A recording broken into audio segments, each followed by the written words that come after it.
Hi friends, எல்லோரும் எப்படி இருக்கிறீங்க? இன்றைக்கி நம்ம சேனலில் என்ன பதிவு அப்படின்னு பார்த்தீங்கன்னா, ஒரு அழகான பதிவு தாங்க. என்னென்னா, இந்த ஞாயிற்றுக்கிழமை சஷ்டியும் இருந்தது. அது போக நம்ம பிரம்ம முகூர்த்தம் பிள்ளையாருக்கு வச்சிட்ருக்கோம் இல்லையா, அந்த வீடியோ ரெண்டுமே சேர்த்தி தாங்க போட்டிருக்கேன். அதனால் ரொம்ப சந்தோஷமாக இருந்து நான் 2 பேரையும் சேர்த்தி கும்பிட்றோம் இல்லையா, அதனால தான். இதுக்கு முன்னாடியும் நம்ம சேனலில் விநாயகர், முருகர், ஐயப்பன் 3 பேருக்கும் நான் ஒரு நாள் பூஜை பண்ணேன் அப்படிங்கிற ஒரு விளாக் இருக்கும். கார்த்திகை மாதம் அது போட்டிருப்பேங்க, அதை கண்டிப்பாக பாருங்கள். ஏன்னா இந்த மாதிரி விசேஷ நாளெல்லாம் நமக்கு ஏதோ ஒரு நாளைக்கு அமையும் இல்லையா, அந்த நாள் நம்ம சந்தோஷமாக நம்மளுடைய வேலைகள் செய்யலாம். அதுக்கு தான் சுவாமிக்கு பிள்ளையாருக்கு பிரசாதம் பண்ணிக்கலான்னு. அதுக்கு தான் நாங்கள் இங்கே கோயம்புத்தூரில் அது ரொம்ப ஃபேமஸாக இருக்குங்க. நிறைய பேர் பண்ணுவாங்க.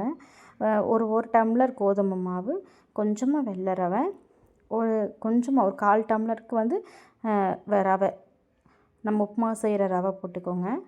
அதில் அதே மாதிரி ஒரு 3/4 டம்ளருக்கு சர்க்கரை, அஸ்கா சர்க்கரையும் போட்டுக்கலாம், வெல்லமும் போட்டுக்கலாம். அதில் பார்த்திங்கன்னா ஒரு 4-5 ஏலக்காய் அதையும் தட்டி போட்டு, நான் செய்கிற ஸ்வீட்டெல்லாம் பெரும்பாலும் சமையலும் சரி, ஸ்வீட்டு எதுவாக இருந்தாலும் சரிங்க, குயிக்காகவும் கடகடனும் செய்கிற மாதிரியான ரெசிபீஸ் தான் பெரும்பாலும் போடுவேன். இது நான் எல்லா டைம்லேயும் சொல்லியிருப்பேங்க. நிறைய வேலை இல்லாத மாதிரி, ஆனால் சட்டுன்னு செஞ்சு முடிச்சிடணும். அதே சமயத்தில் நல்லா டேஸ்ட் வைஸாகவும் நல்லா இருக்கணும் அப்படிங்கிற மாதிரியான ரெசிபீஸ் மட்டும்தான் நான் மேக்ஸிமம் போடுவேன். கண்டிப்பாக சேனல் பார்க்குற எல்லா ஃப்ரெண்ட்ஸும் ஒரு லைக் பண்ணிவிட்டு பாருங்கள், சப்ஸ்கிரைப் பண்ணுங்கள். நீங்கள் கமெண்ட் பண்ணிங்கன்னா எனக்கு அது கொஞ்சம் இன்னும் ஹெல்ப்பாகவும் ஒரு மோட்டிவேஷனாகவும் இருக்கும். இப்போ அதில் தண்ணி ஊற்றிட்டு நல்லா இட்லி மாவு பதத்துக்கு கரைச்சி வச்சுட்டு, இது ரொம்ப நேரம் ஊறணும்னால இல்லைங்க, ஒரு 1/2 அன் ஹவர் அது ஊறுறதுக்குள்ளே நம்ம கோலம் போடுறது, அப்புறம் சாமி ரூம் பூ வைக்கிறது, இந்த மாதிரி வேலைகள்லாம் கூட முடிச்சுக்கலாம். அதுக்கப்புறமா போட்டு எடுக்கிறதுக்கு கரெக்டாக இருக்கும் நமக்கு. எப்போவுமே சுவாமிக்கு பிள்ளையார் வழிபாடு பண்ணுறவங்க கண்டிப்பாக பிரசாதம் வச்சு தாங்க பண்ணணும். ஒரு டம்ளர் பாலாவது காய்ச்சி வைக்கணும். வெறுமனா விநாயகர் வழிபாடு பண்ணாதீங்க. ஏன்னா அவர் உணவு பிரியர் இல்லையா, அதனால் கண்டிப்பாக நம்ம ஒரு சின்ன பிரசாதம் வச்சு கும்பிடுங்க. நமக்கும் சந்தோஷமாக இருக்கும், நம்ம பண்ணுற பூஜையும் ஒரு நிறைவாக இருக்கும். சுவாமி ரூம் பார்த்திங்கன்னா நேத்திக்கே நல்லா க்ளீன் பண்ணி வச்சுட்டேன். நீட்டாக டீப் க்ளீனிங் பண்ணுவேன். ஏற்கனவே ஒருத்தவங்க ஒரு வீடியோவில் சொல்லியிருந்தாங்க, பூஜை ரூம் டூர் மாதிரி போடுங்க சிஸ்டர் அப்படின்னு. கண்டிப்பாக இந்த டைம் பொங்கலுக்கு டீப் க்ளீனிங் பண்ணுவோம் இல்லையா, அப்போ நான் கம்ப்ளீட்டாக போடுறேன் பாருங்கள். இன்றைக்கி கொஞ்சம் மஞ்சளில் பன்னீர் விட்டு கலந்து அந்த ஷெல்ஃப் இருக்குது இல்லைங்களா, அந்த ஷெல்ஃபுக்கு போட்டுக்குவேன். நான் எப்போவுமே இப்படி போடுவேன். இது ப்ளைவுட் ஷெல்ஃபுங்கிறனால இது நிற்க மாட்டேங்குது. நான் ஒரு டைம் இதில் பெயிண்டில் கோலம் போட்டு விட்றலான்னு ஒரு ஐடியா பண்ணிகிட்ருக்கேன். எப்படி இருந்தாலும் பொங்கலுக்கு டீப் க்ளீனிங் பண்ணும்போது நான் திரும்பவும் எல்லாத்தையும் கொஞ்சம் சேஞ்ச் பண்ணுவேங்க. அந்த வீடியோவும் வரும், கண்டிப்பாக பாருங்கள். ஏன்னா ஒருத்தவங்க சொன்னதுக்கு வேண்டியாவது நம்ம அதை போடணும்னு நினச்சிட்டே தான் இருக்கிறேன். அது சரியாக எல்லாம் செட் ஆகும்போது நம்ம போடலாம் அப்படின்ட்டு. மற்றபடி நான் ரெகுலராக சாமி கும்பிடணும் அப்படின்னாலே ஒரு மேலாப்பில் க்ளீன் பண்ணி தான் கும்பிடுவேன். சாமி படங்களுக்கெல்லாம் பொட்டெல்லாம் வச்சு படங்களை இறக்கி டீப் க்ளீனிங் பண்ணுறது பார்த்திங்கன்னா அமாவாசை பௌர்ணமிகளில் கண்டிப்பாக பண்ணிடுவேங்க. அதுலேயும் பௌர்ணமியில் கண்டிப்பாக க்ளீன் பண்ணி அதுக்கப்புறமா நான் அரேஞ்ச் பண்ணி செட் பண்ணி வச்சுக்குவேன். இன்றைக்கி சஷ்டி பார்த்திங்கன்னா நமக்கு இந்த 2025 வர முதல் சஷ்டிங்க. அதுவும் நமக்கு வளர்பிறையில் வர சஷ்டி, கண்டிப்பாக மிஸ் பண்ணக்கூடாது அப்படின்னு சொல்லி கொஞ்சம் நல்லாவே பூஜைகள் பண்ணணுன்னு தான் நான் சுவாமிக்கு அந்த பிரசாதமும் பண்ணிவிட்டு உள்ளேயும் எல்லாம் தொடச்சி க்ளீன் பண்ணி திரும்ப புது மஞ்சள் போட்டு அதுக்கப்புறமா பூஜைக்கு ரெடி பண்ணினேன். ஏன்னா வருஷம் தொடக்கம், அதனால தான் பிரம்ம முகூர்த்தமும் நான் விநாயகருக்கு வச்சேங்க. ஏன்னா முதற்கடவுள் அப்படிங்கும்போது நம்ம வருஷத்தோட முதல் தொடக்கத்தையும் அவரை கும்பிட்டு தொடங்கணும் அப்படின்னு சொல்லி, இப்போ நான் இந்த வருஷம் இப்படி ஒரு இது பண்ணி 9 நாளைக்கு வைக்கலான்னு. நம்மளுடைய 9 கோள்களும் நமக்கு சரியாக இருந்தால் தான் நம்மளுடைய வாழ்க்கையும் சரியாகி இருக்கும் இல்லையா. அது எப்படி இருக்குன்னு சொல்ல முடியாதுங்க. முடிஞ்ச அளவுக்கு ஏதோ கொஞ்சமாவது நமக்கு நல்லா இருக்கும் அப்படிங்கிற நம்பிக்கைக்காக தான் இந்த மாதிரியான பூஜைகள், விரதங்கள் இதெல்லாமே நம்ம எடுத்துக்கணும் அப்படின்னு சொல்லி நம்ம செய்கிறோம். இதனால் என்னென்னு பார்த்திங்கன்னா, நமக்கு இந்த வருஷம் முழுக்க எப்படி இருக்கும்னு நம்மளால் சொல்லவே முடியாது. இருந்தாலும் ஒரு நம்பிக்கை, நமக்கு ஒரு நிம்மதி. வீட்டில் இருக்கிறவங்களுக்காக தான் நம்ம இந்த மாதிரியான பிரார்த்தனைகள், வேண்டுதல், பூஜை, விரதம் எல்லாமே நம்ம செய்கிறது நம்ம குடும்பத்தில் இருக்கிறவங்களுக்காக தான். நம்ம மற்றவங்களுக்காகன்னு யாரையோ தேடி போய் நம்ம செய்ய முடியாது. ஆனால் நம்ம வீட்டில் இருக்கிறவங்களுக்காக நம்ம செய்கிறோங்கிற ஒரு திருப்தியும் நமக்கு இருக்கும். அங்கே ஸ்வீட் வந்து செஞ்சு முடிச்சுட்டேங்க. முடிச்சுட்டு சரி இப்போ விநாயகருக்கு வந்து தண்ணி ஊற்றிடலான்னு தண்ணி ஊற்றும் போதெல்லாம் இந்த 4 நாளும் அவ்வளோ ஒரு சந்தோஷம் 3 நாளாக.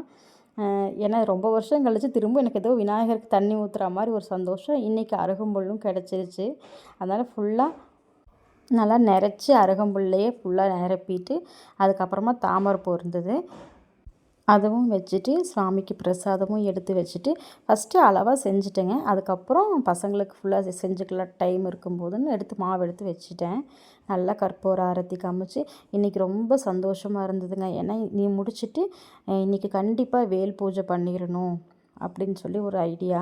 ஏன்னா நம்ம இந்த வருஷம் தொடங்கினதுக்கப்புறம் நான் பண்ணுற ஃபஸ்ட்டு வேல் பூஜை இன்றைக்கி தான். வேல் பூஜையும் அப்படிதாங்க. நம்ம வேல் பூஜை பண்ணும்போது நமக்கு ஒரு தைரியம், ஒரு தன்னம்பிக்கை நம்ம மனசுக்குள்ளே வரும்.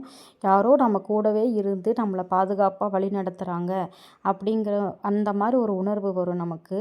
அதுலேயும் குறிப்பாக யாரும் இல்லை அப்படிங்கிறவங்களுக்கு, பெரியவங்க இல்லை, நம்ம தன்னந்தனியாக இருக்கிறோம் அப்படிங்கும்போது வேல் பூஜை பண்ணுங்க. ஒரு தன்னம்பிக்கையும், ஒரு துணிச்சல், ஒரு தைரியத்தை நமக்கு அது கொடுக்குற மாதிரி நமக்கு இருக்கும். ட்ரை பண்ணி பாருங்கள். ஏன்னா அதனாலேயே நான் வேல் பூஜை பண்ணுவேன். வேல்மாறல் போட்டுவிட்டு கேட்டுகிட்டே பண்ணுங்க. இன்னமும் ரொம்ப ரொம்ப நல்லதுங்க. வேல்மாறல் பற்றி அப்படிதான் தற்சமயத்தில் நான் ஒரு கேட்டேன். அது உங்களுக்கு சொல்லணும் அப்படின்னு. நிறைய பேர் கேட்டிருப்பாங்க. கேட்காதவங்க யாருக்கும் எல்லாருமே இப்போ எல்லாருக்கும் சென்றடையாது இல்லையா? ஒரு சில விஷயங்கள் ஒரு சிலர் கேட்காம இருக்கலாம்.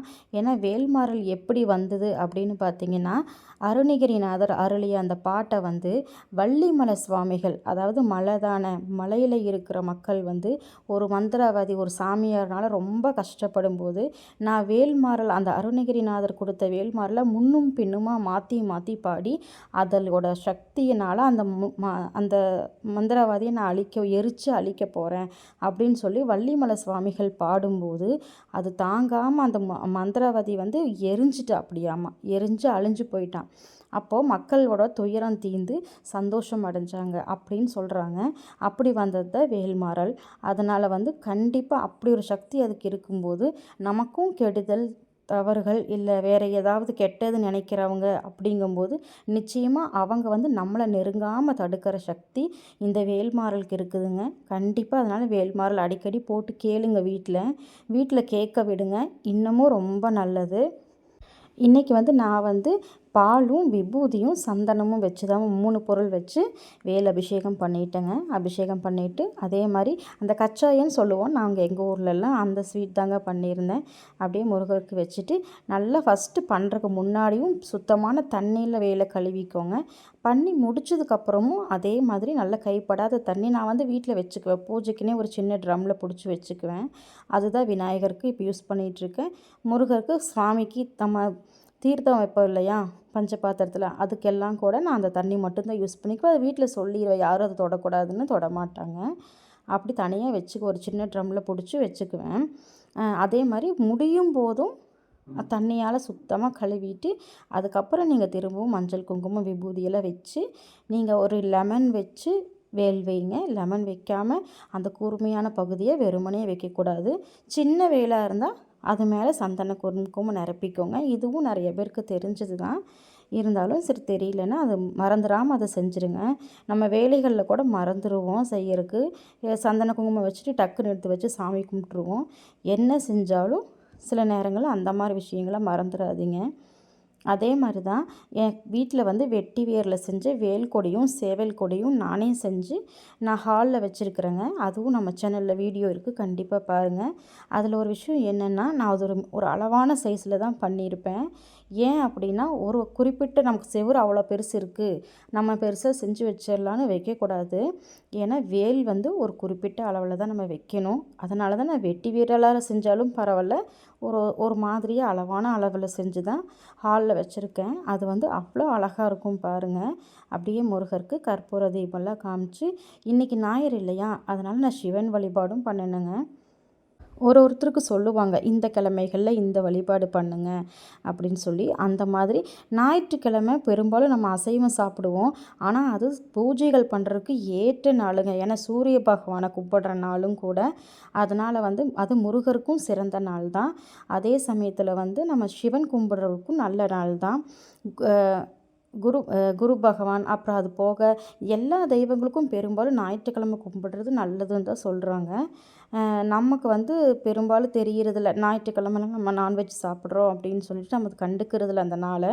இந்த மாதிரி ஏதாவது சஷ்டி, அமாவாசை, பௌர்ணமி இப்படியெல்லாம் அந்த ஞாயிற்றுக்கிழமையில் வந்துருச்சு அப்படின்னா நீங்கள் எல்லா தெய்வத்தையும் வந்து கும்பிடுற மாதிரி ஒரு பிளான் பண்ணிக்கோங்க. அது உங்களுக்கு அப்போ நல்லா ஹெல்ப்பாக வந்து செட் ஆகிடும். நான் அப்படித்தாங்க. ஏன்னா இந்த மாதிரி சேர்ந்து சஷ்டி வந்துருச்சு, நம்ம ஞாயிற்றுக்கிழமை வந்துருச்சு, அந்த அன்றைக்கே பாருங்கள், இன்றைக்கி பாருங்கள் விநாயகர் வழிபாடு பண்ணிகிட்ருக்குறோம் நம்ம ஆல்ரெடி. இப்படியெல்லாம் சேர்ந்துருக்கும், நம்ம அந்த நாளை மிஸ் பண்ணக்கூடாதுன்னு அந்த அன்றைக்கி நான் பெரும்பாலும் மிஸ் பண்ணிட மாட்டேன். வெள்ளி செவ்வாய் இந்த நாளெல்லாம் நம்ம நார்மலாக கும்பிடுவோம்.